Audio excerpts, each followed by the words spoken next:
পানি ঢুকবেই, আপনি তো পানি ঢোকান না এখন, না না যখন পানি ঢুকবে দুনোটা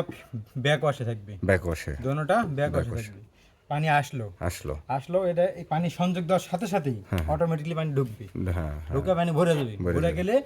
এই দিক দিয়ে পানি বাড়া যাবে, ব্যাক ওয়াশের লাইন দিয়ে পানি বাড়া যাবে, আপনাকে হাত দিতে হবে না। হ্যাঁ হ্যাঁ হ্যাঁ যদি পানি না ঢুকি তাহলে পানি ঢুকতেছে না, সময় লাগতেছে, তখন একটু লড়াচড়া করে দিবেন, তাহলে তাহলে হাওয়াটা বাড়া গেলে তখন আবার জোরে জোরে পানিটা ঢুকবে।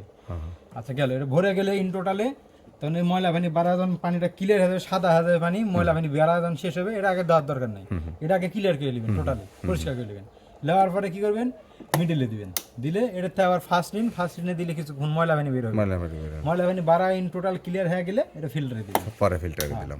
আচ্ছা তখন কি হবে, এটার থেকে এটা পানি আসবে, আচ্ছা আচ্ছা মানে এটা আবার পানি উঠবে, ওটা পরে এটা আপনি এই ব্যাক ওয়াশেই থাকবে, এটা হ্যাঁ হ্যাঁ আপনি এটাতে পানি বাড়া দেবো, ক্লিয়ার হলো পরে Clear হলো হবে একদম, যখন ক্লিয়ার হয়ে যাবে পানি তখনকার দিবেন আপনি মিডিলে দিলে এখান থেকে 5-7 মিনিট 10 মিনিট চালাবেন, একটু ময়লা পানি বাড়াবে, হ্যাঁ একটু বালুর কণা টনা বাড়াবে, তারপরে টোটালি বাড়ানো কমপ্লিট হয়ে গেলে ফিল্টারে দিবেন, পরে ফিল্টারে দিলাম। দিয়ে এই পানিটা ছাড়বেন, ছেড়ে 2-3 মিনিট পানি ফালা দিন, হ্যাঁ দেওয়ার পরে 5-7 মিনিট দেওয়ার পরে একটা কাঁচের গ্লাস নেবেন, নিয়ে দেখবেন পানি পরিষ্কার কিনা, যদি পরিষ্কার হয় তাহলে আর দরকার নেই, আর যদি পরিষ্কার না থাকে বা ময়লা বালি টালি থাকে তাহলে দোনোটা একটা একটা করে আবার আগের মতো করে একটু করে ফিল্টার করে অতক্ষণ না করে একটু কম করে করলে চলবে, আবার ওই ফিল্টারিং করে ব্যাক ওয়াশ করে ফার্স্ট ইন করে ফিল্টারে দিয়ে রাখবেন, হ্যাঁ হ্যাঁ দিলে আবার আপনার কাজ হবে। যাক